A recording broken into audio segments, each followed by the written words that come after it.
ṣe jẹ́ pé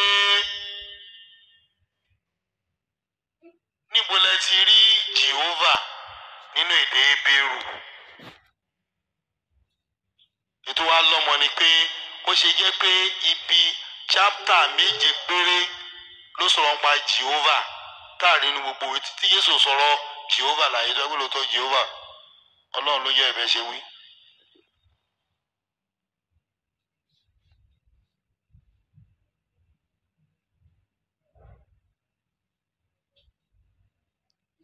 Praise the Lord. Gẹ́gẹ́ bí ọ̀rọ̀ tí Mósè sọ fún wa tí a dẹ̀ kà nínú ìwé mímọ́. Ní àkókò tá à ń sọ yìí, Hébérù ni àwọn ọmọ Ísírẹ́lì sọ, èdè Hébérù. Wọn ò tí ì ní àdàpọ̀ èdè. Exodus chapter 6 verse 2 to 3 yẹn. Ibẹ̀ láti pè ní Jehovah. Èdè Hébérù dẹ̀ ni wọ́n sì ń sọ ní àkókò yìí. Ẹ̀jẹ̀ tí mò ń sọ nínú rìsáàsì lẹ́tà J wà nù alifábẹ́ẹ̀tì Hébérù. Lẹ́tà J ṣó wà nù alifábẹ́ẹ̀tì Hébérù. mo fẹ́ gbé gbogbo lè yé mi o. ìròhùn sì kéèyàn lóun jẹ́ Ṣínyẹrè ó dẹ̀ lọ ọmọ Yorùbá ṣó pọ́sibú. kí ni abílẹ̀rẹ̀ ABCD ṣó pọ́sibú. àní sí kò lè jẹ́ Ṣínyẹrè. Hébérù ní lẹ́tà J ṣé wọ́n ní ni ló ṣe máa jẹ́ Jehovah lèmi ń béèrè. Ẹ ṣé mo láyọ̀. Wọn kì í ṣe èdè Hébérù ni kò ní J. Ẹ jẹ́ ká wo ancient English. Research tí ẹ ṣe ẹ bá wa wo ancient English. Ṣó ní J? ẹjẹ́ àjọwò ẹjẹ́ sáré wò. Because even the word Jesus kò ń ṣorúkọ Yeshua yẹn dẹ̀ clear yẹn clear ẹgbẹ́gbẹ́ wàgárì. The origin of J olówó tí wà nù èdè Hébérù bí lẹ́tà C ò ṣe sínú èdè Yorùbá ní alifábẹ́ẹ̀tì Yorùbá J náà lè sí lọ́dọ̀ wọn. ẹnìkan ní káwọ́sá á pè Pọ́ọ̀lù ẹnì àkóyè lẹ́tà P lọ́rọ̀ Haúsá wọn ní Paul wọn ní P fi ní ma lò fi. Haúsá tó máa pè Paul ó pẹ́ lẹ́kọ̀ọ́ ni ẹ wo Buhari ó pè PDP ni APC torí P yẹn èèwọ̀ ni kò pè èèwọ̀ ni kò sí lẹ́tà àwọn rárá. Ó yá. Generally English kò sí nǹkan tó ń jẹ́ lẹ́tà J. Nà abúlé tó ní Jehovah ń gbà yẹn.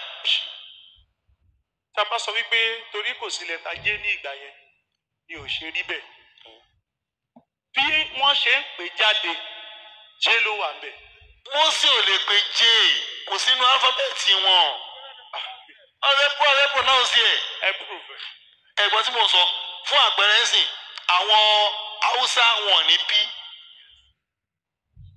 APC Buhari ò lè pè AFC ló máa AFC torí F ló máa fi síbẹ̀ F.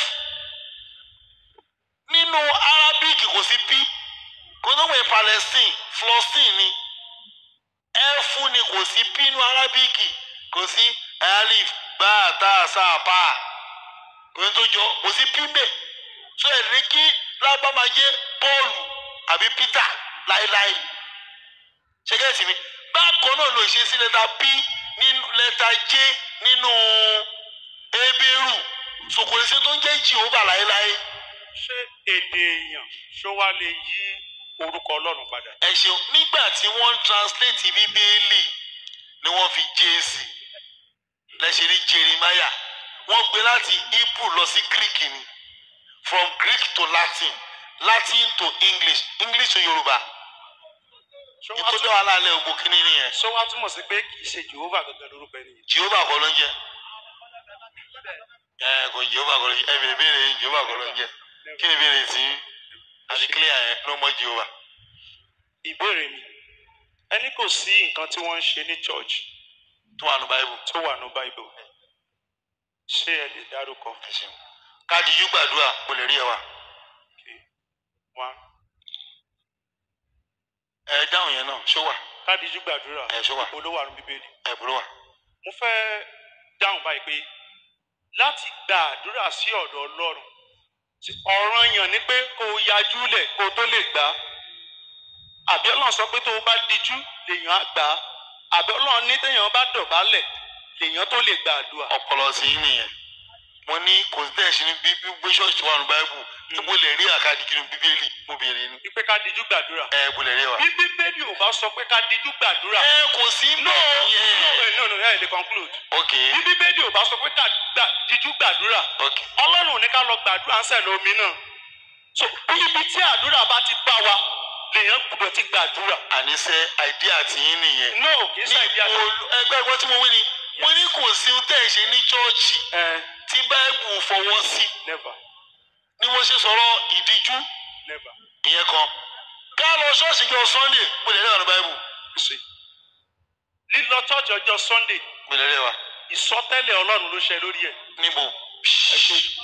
ẹ já wo Daniel chapter 11. ẹ sáré ṣí Daniel ló kọkànlá.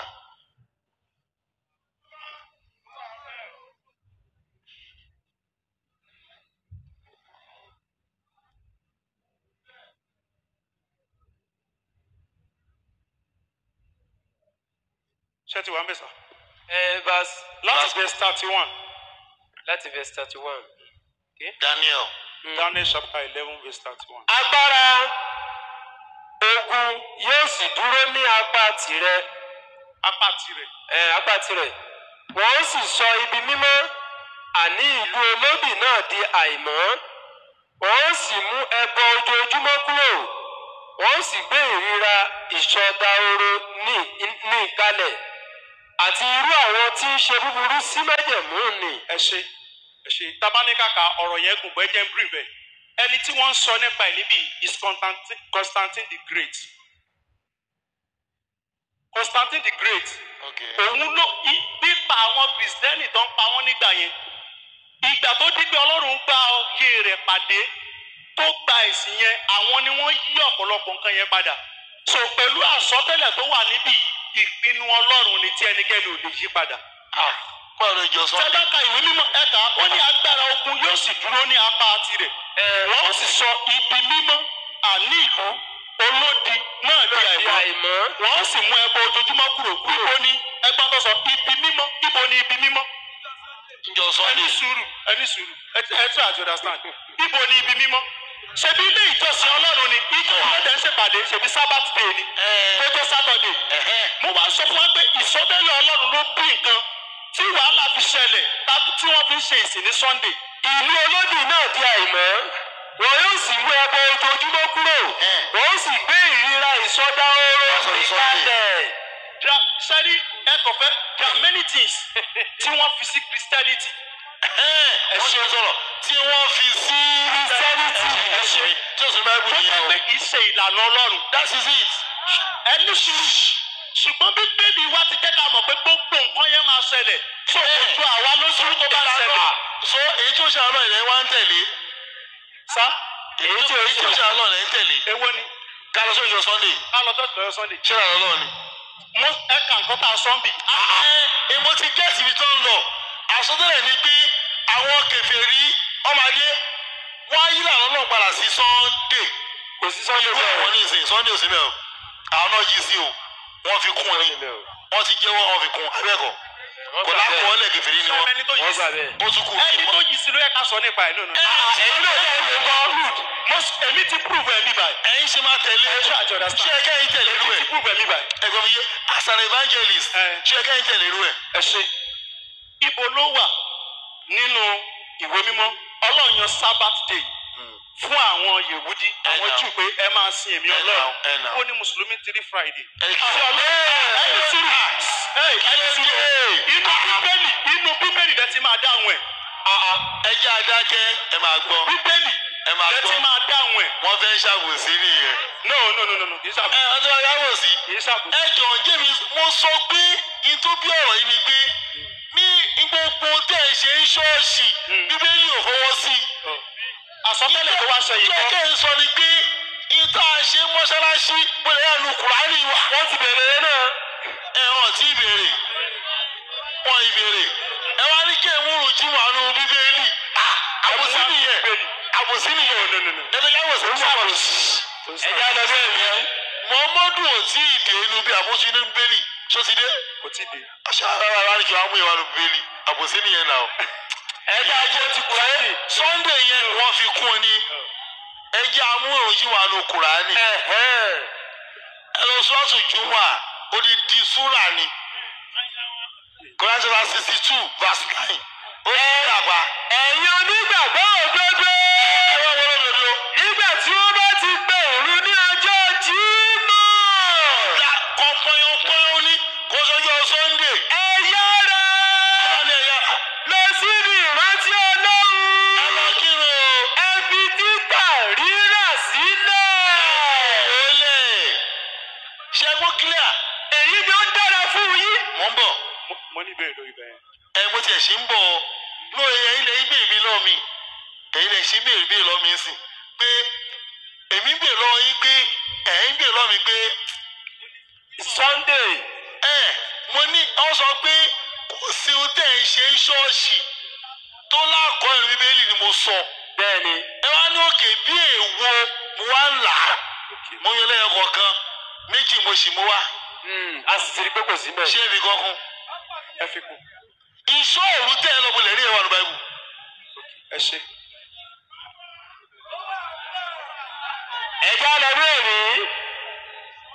ẹ máa lọ ìṣọ́ òru o. Daniel chapter 6 verse 18. kí lẹ wí. Daniel chapter 6. Daniel náà ni chapter 6 verse 18. 18. Luke chapter 6 verse 12. Ẹja Daniel chapter 6 verse 18. Yes. nígbà náà ẹ máa gbọ́ o. ni ọba wọ ààfin rẹ̀ lọ. ìṣọ́ òru là ń sọ o. ó sì fi òru náà gbà àwẹ̀. bẹ́ẹ̀ ni a kò sì gbé ohun èlò orin kan wá síwájú rẹ̀. ok ooru kò sì wá sí ojú rẹ̀. ok. ẹ ṣe. èyí fẹ́ mọ àwọn ẹsẹ̀ bẹ́ẹ̀ ni ẹ pàrọ̀ láti ṣàlàyé Luke chapter 6 verse 12. ọkọ rẹ fi yẹn kún ẹ torí yìí ò ń ṣe rí ẹ jí lóru fúnra rẹ. Luke chapter 6 verse 12. sókè. ẹja dákẹ́. ó sì ṣe ó ṣe. nígbà tí ó wọ ìlú kan. bẹ́ẹ̀ ni kíyèsí ìyẹn Jésù. ọkùnrin kan tí ẹ tẹ̀ bọ̀ bẹ́ẹ̀ ni nígbà tí ó rí Jésù ó rí ó wólẹ̀. Ó wólẹ̀. òun náà ok Luke chapter 6 verse 6 12. verse 12 ìṣọ́ òru ni Tọ́ni ìṣòro. tọ́ni ẹ lọ ìṣọ́ òru ẹ lọ ìṣòro. àbí ẹ ṣe ìṣọ́ òru.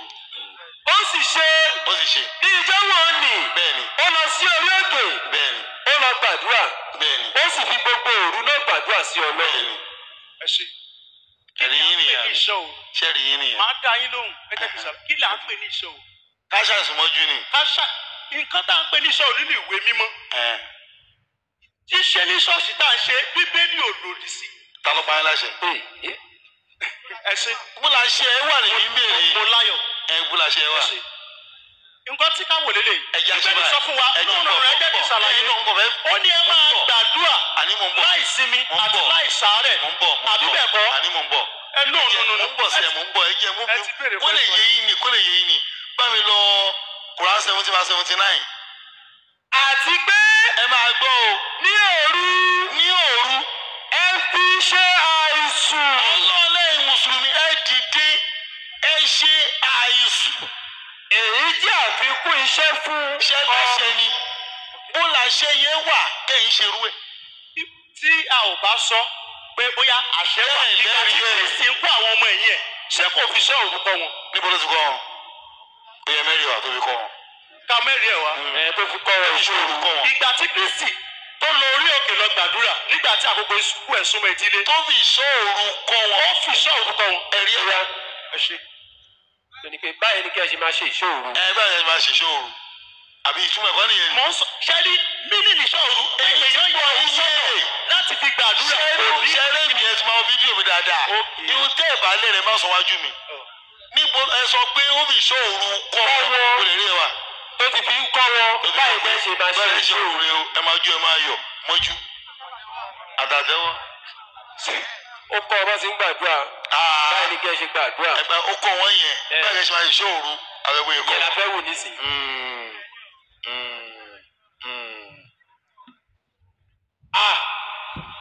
Allahu Akbar. no irọ́ wọ́n ní kí n mẹ́rin mi wá ni. Ẹ alhamdulillah. wọ́n sì ní ìbéèrè kan fún wọn méjì méjì. ẹ jẹ́ ká wo Matthew chapter 26. ẹ má tún tẹ̀sí. Matthew chapter 26. láti bá sàrẹ́sì sàbí. verse Bẹ́ẹ̀ni. 40. ok bẹ́ẹ̀ fọ́. Verse 40 gangan látẹ́tù báyìí. Matthew 26 verse 40. ó fi ṣe orúkọ wọn bẹ́ẹ̀ ni o. Ó sì tọ̀ àwọn ọmọ ẹ̀yìn rẹ̀ wá. ok Ó bá wọn. ok. Wọ́n ń sùn. Ó sì wí fún Pétérù pé kí n là ẹ̀yin kò lè bá mi ṣọ́nà ní wákàtí kan. wọ́n sùn mọ́jú ni o ṣíṣe òru ni. ẹ ṣe kí ni nǹkan tí Jésù sọ fún wọn níbẹ̀ yẹn. ẹ ṣe ohun tó sọ fún wọn rèé ẹ̀rù ń bà Jésù kó fẹ́ pa o. Never. ó dẹ̀ wọnú ilé lọ. lọ́sàn-án gan ni kò ń ṣòro o. Jésù wá pé olùwànà tó ń gbàdúrà bó ṣe máa bọ́ ta àwọn bọ́ọ̀ ìsísọ lọ. kò ń ṣòro ọ̀sán ni ẹbí ẹ̀ka ọ̀sán ni kò ń ṣòro ọ̀sán ni ọ̀sán ni. ẹ ló wà láti verse 36. ẹni advertising. Ìgbà náà. ọ̀pẹ́ ọ̀sán ni kò ń ṣòro. Ìgbà náà. Ìjésù bá wọn wá sí ibìkan tí a ń pè ní Gẹ́sẹ́mánì. Ó sì ń fún àwọn ọmọ ẹ̀yìn rẹ̀ wípé ọ̀sán ni o. ẹ jókòó níhìn-ín nígbà tí mo bá lọ gbàdúrà lọ́hùn-ún yẹn. Ó sì wí Pétérù àti àwọn ọmọ Sébédè méjèèjì rẹ̀. Ó sì bẹ̀rẹ̀ sí í banújẹ́. Ó sì bẹ̀rẹ̀ sí í rẹ̀wẹ̀sì. Ìgbà náà ló wí fún ọ pé ọkàn mi bàjẹ́ gidigidi títí dójú ikú. kò fẹ́ kú. Ẹ dúró níhìn-ín kí ẹ sì máa bá mi ṣọ́nà. Ó sì lọ síwájú ṣe ni ó ní kọ́ máa kí ni kọ́ máa ṣọ́ náà.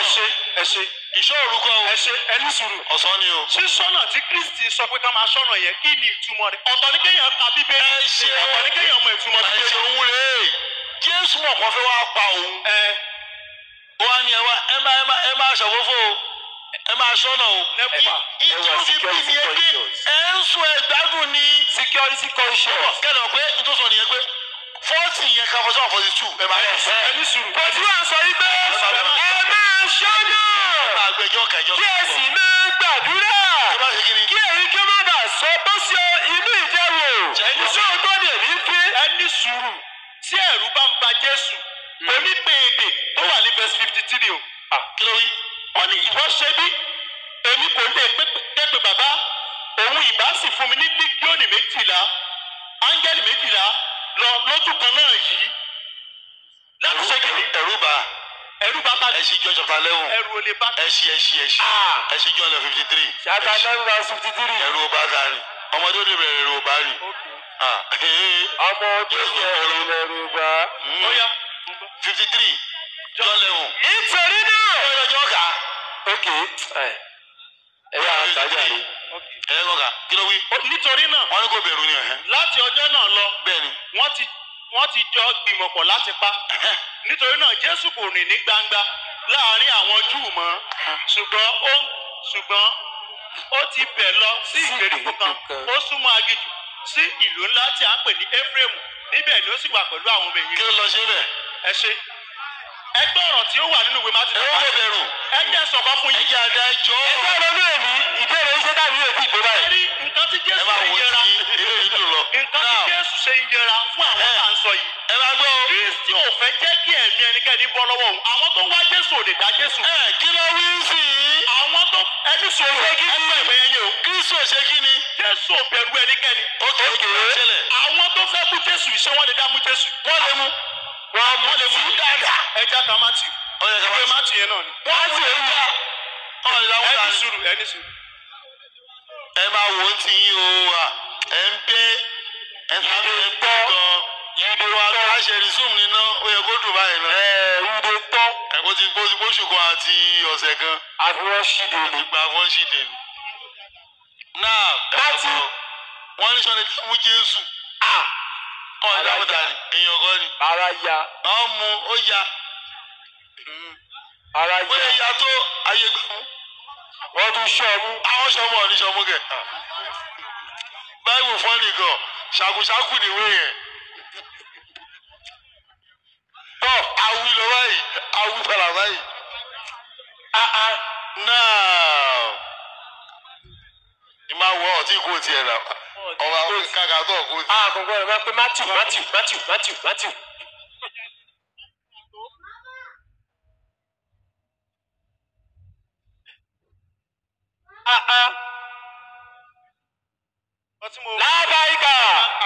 fight you no dey often. tire. ẹni kíkà bó. Ní sùúrù. ẹni pé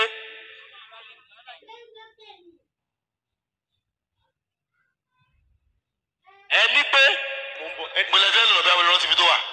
Mo mọ ibi tí mo fẹ́, mo lè má rántí. gọ́sà ló ṣẹlẹ̀ bẹ́ẹ̀. Kí Wọ́n ló nígbà tí Jésù tó fẹ́, wọ́n ní Jésù bèbè pé ta lẹ̀ ń wá. Ó ní èmi nìyí, àwọn tó fẹ́ mú dẹ̀ ṣubú lulẹ̀. John chapter 18 nìyẹn. jọ́ọ̀nù ni John ló wà John 18 ni. John John 18 láti verse 4 ni. Túmọ̀ sí pé mi ò mọ nǹkan tí mo ń sọ. Mo tó fẹ́ jẹ́ sọ bí tẹ́lẹ̀ tó wà. Tó láwọn àmì mọ̀ ọmọ mi tẹ́ fẹ́ lò. John 18 yẹn kí láti verse 4. nítorí náà. Ó ń bọ̀ farabalẹ̀. Ẹ jẹ́ kó kànú mo kó tiẹ̀ kó kànú. Màá wá tàbí ibẹ̀ fún wọn kó kò yé wọn. Tó bẹ̀rù. kó bẹ̀rù kẹ̀. Ń bò ọmọdé ni bẹ̀rẹ̀ Yorùbá. ta ló sọ pé kó bẹ̀rù kẹ̀. Kò ní bẹ̀rù kẹ̀. OPP ó bẹ̀rù ta. Ó tún ẹ ṣeun. Ẹ bàjẹ́ sálẹ̀. Ó yá. Last verse 4, John 18. John 18 from verse 4. Ẹ máa gbọ́ o. Torí náà, bí Jésù ti mọ ohun gbogbo tí ó ń bọ̀ wá bá òun. Ẹ máa gbọ́ Ó o. jáde lọ, ó wí fún wọn pé ta ni ẹ̀ ń wá. Wọ́n sì dá a lóhùn wípé Jésù ti Násárẹ́tì. Jésù sì wí fún wọn pé èmi nìyí àti Júdásì pẹ̀lú tí ó fi hàn dúró. Nítorí náà bí ó ti wí fún wọn pé èmi nìyí, wọ́n bì sẹ́yìn, wọ́n sì ṣubú lulẹ̀. Ẹ tẹ̀síwájú. Ẹ ní sùúrù, ẹ jẹ́ ká wo ẹsẹ̀ Bíbélì yẹn. Mi ì tí ì parí ẹ máa kà lọ náà.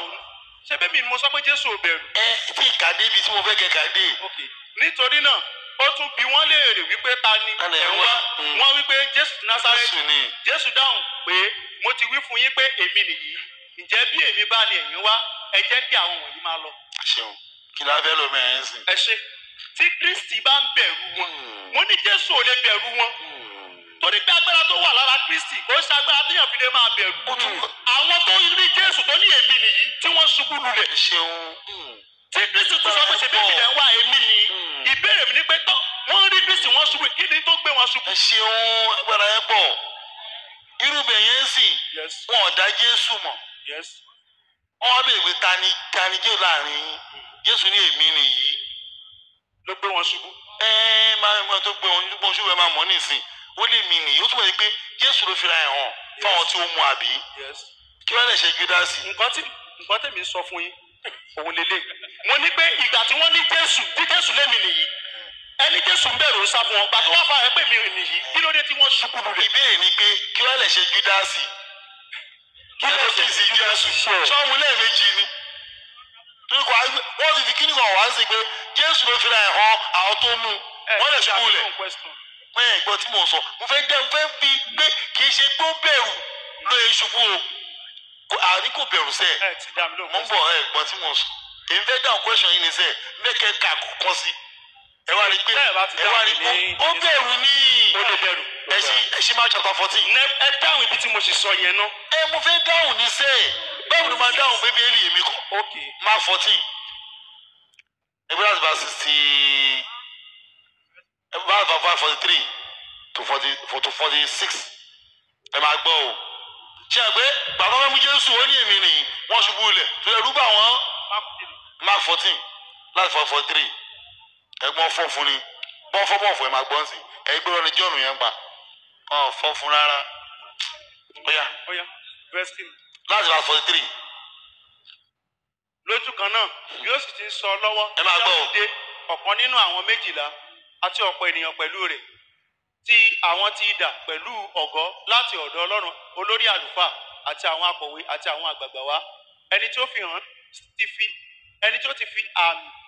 Ẹni tí ó fi hàn. Fi àmì fún wọn pé ẹnikẹ́ni tí mo bá fi ẹnu kò ní ẹnu, òun náà ni kí ẹ mú, kí ẹ sì fà á lọ ní àlàáfíà. Nígbà tí ó dé, ó tọ̀ ọ́ lọ́gán, ó sì wí pé olùkọ́ni, ó sì fi ẹnu kò ó ní ẹnu. Ẹ tẹ̀síwájú. Wọ́n sì gbé ọwọ́ wọn lé. Ẹ bá wọn tí ó bẹ̀rù ẹ máa gbọ́ tó máa wí o. Ọwọ́ wọn lé. Wọ́n sì mú. Ẹ tẹ̀síwájú. Ọ̀kan nínú àwọn tí ó dúró níbẹ̀ fa idà yọ. Ó sì sá ọmọ ọ̀dọ̀ olórí àlùfáà, ó sì fi gé etí rẹ̀ kúrò. Jésù dáhùn, ó wí fún wọn pé èmi ni ẹ̀yin jáde tọ̀ wá bí olè àti ẹ̀yin bí idà àti ọ̀gọ́ láti mú. Ní ojoojúmọ́ ni èmi wà pẹ̀lú yín ní tẹ́ḿpìlì. èmi ń kọ́ yín bẹ́ẹ̀ni ẹ̀yin kò sì mú mi fún mi. ṣùgbọ́n ìwé mímọ́ kí ó lè ṣẹ. ẹ ṣeun ẹ tẹ̀síwájú. gbogbo wọn sì fi sílẹ̀ wọ́n sá lọ. wọ́n sì sá lọ. ọmọkùnrin kan sì tọ̀ ọ́ lẹ́yìn tó fi aṣọ ọ̀gbọ̀ bo ìhòòhò rẹ̀. àwọn ọmọ ogun sì gbá a mú ó sì jọ̀wọ́ aṣọ ọ̀gbọ̀ náà. ó sá lọ ní òòrùn. ó sì sá lọ kúrò lọ́dọ̀. kálẹ̀ Now, sá lọ́bẹ̀. máàkù ni máàkù ló sá lọ o ọmọ ọlọ́mọ kò bẹ́ẹ̀ kú. wọ́n àìsàn ṣe yà ṣé Jésù lágbára tó lè fi sí ìwọ̀n ṣé ni. wọ́n dárúkọ pé máàkù ló wà mí. ẹ̀gbọ́n tí mò ń sọ Ẹ. máàkù ni. ẹ sọ ẹ proof ibi tó wà pé wọn ò dákọ ẹ ó kè kó ṣe máàkù ẹ má jà fí ẹ wọn lọ àwọn fún wọn ò ẹ ti dákọ. dáhùn question mi o. mo ti dáhùn ẹ. pé kí ló dé tó fi ṣubú. wọ́n ìtàn ṣe ya lọ́mì kí lẹ wí. wọ́n àtàn ṣe ya lọ́mì tó ń ṣe ṣubú. kí ló tí wọ́n ṣe wọ́n fi ṣubú bí. ìbéèrè mi. sẹ́rí ẹ jẹ́ kí òye kankan yé wa. nípa àwọn first gospel tó ń sọ. sẹ́rí ìtẹ́ ẹ bá kà nínú Matthew. máàkù ibi tí ẹ ò bá rí nínú Matthew ẹ bá lẹ́nu máàkù. ibi tẹ́ ẹ bá rí nínú máàkù ẹ bá nínú lù. ibi tẹ́ ẹ bá rí nínú ẹ John. ṣe ẹ ti gẹ́ẹ̀tì mi. ẹ ṣe. báwo ló ń ṣe wá mú Jésù ta ló fi Jésù hàn. ẹ ṣe. Júdásì ló fi Jésù hàn. báwo ló ṣe fi hàn. ó ní ẹni tí òun bá fi ẹnu kò. ní ẹnu ẹ ṣe yes. nínú ọjọ́ etí ẹ̀ṣọ́ fẹ́ẹ́ kò lẹ́nu kan tó rí. ẹ ṣe. ìgbà tí Jésù tí Mátì ẹ jẹ́ ká wò mọ́sá pé ń tẹ̀ bá bá. méjì náà mú àbí. ẹ bá ń bò mí. ìgbà tí wọ́n ń sọ wípé Jésù làwọn wá yẹn. wọn mú gbà kí yẹn. Jésù tó lè pèdè pé ta lẹ̀ yín wá. Júdásì ti fún wọn lámì. kò kí ì sí ẹ. ẹ ní sùúrù Júdásì ti fún wọn lámì ọ̀rẹ́dì. kí Jésù náà tó lè sọ pé èmi nìyí.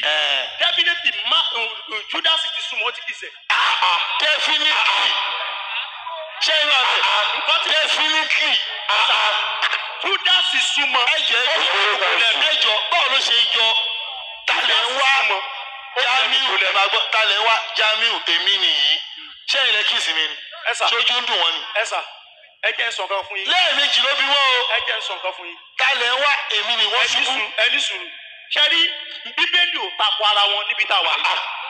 bẹ́ẹ̀ bá sọ pé ó takò ara wọn á sọ pé tí àwọn ìwé tí agbédáde náà ti takò ara wọn. ẹ máa mú wa o. máa mú wa o. ẹ máa mú wa o. ẹ jẹ́ ojú eléyìí náà ṣé èmi jìnnà mú Jésù. ẹ sà ẹ̀kan ni wọ́n mú Jésù sà. ẹ báwo ló ṣe wá kìsì ẹ tí kò kìsì ẹ tí kò kìsì ẹ. mo sọ fún yín pé àwọn tó wà níbí àwọn ọmọ ẹ̀yìn Kristi event tó ń ṣẹlẹ̀ lọ́jọ́ yẹn. a ti ti jìnnà. èyí tó dúkúdùkú wọn má jà yẹ má jẹ àti yà àti yà. ṣé pé àjà àti yà Jésù ò bẹ̀rù ẹnikẹ́ni. tá à ń bá bọ̀ ni pé Jésù tá à ń bá bọ̀ ni pé kò yẹra fẹ́ ẹnikẹ́ni. kí ló lọ fún Jésù àmùsí kí ló sá lọ fún. kí ló yẹra ní ìbò ibẹ̀ yẹn kí ni fún. wọ́n sọ pé ó ṣẹlẹ̀ mẹ́. ẹ̀ka àjọ lẹ̀ mo wọ́n sọ sọ̀dá. fún yín mo ní Jésù ò fẹ́ ní ẹ̀jẹ̀ lọ́rùn. àní Elijah tí ò fẹ́ ya sẹ́móye èèyàn tó pa. àwọn olópa. ó yẹ àwọn abọ̀rìṣà tí Elijah pa. àwọn olópa táwọn olóko pa wọn. ṣé Ọlọ́run ló rán Elijah tó. ọlọ́ọ̀ni sọ́wọ́n kọ́ lóko pa wọn ni. ṣé máa prove ẹ̀. sọ́lọ́ọ̀kọ́ sọ́lọ́ọ̀kọ́ prove ẹ̀. ẹ̀sọ́ pọ́lọ́ọ̀kọ́ ṣé máa prove ẹ̀. ẹ̀sọ́ pọ́lọ́ọ̀kọ́. tábàdíkì. gbàgbé àwọn babalágége kaná àṣesílẹ̀ Ádámù tàná akúrí ní ó gbàgbé yẹn o kò sí inú onímọ̀ tòní tí ó ṣàǹfààní mímọ́ bàbá Ádámù.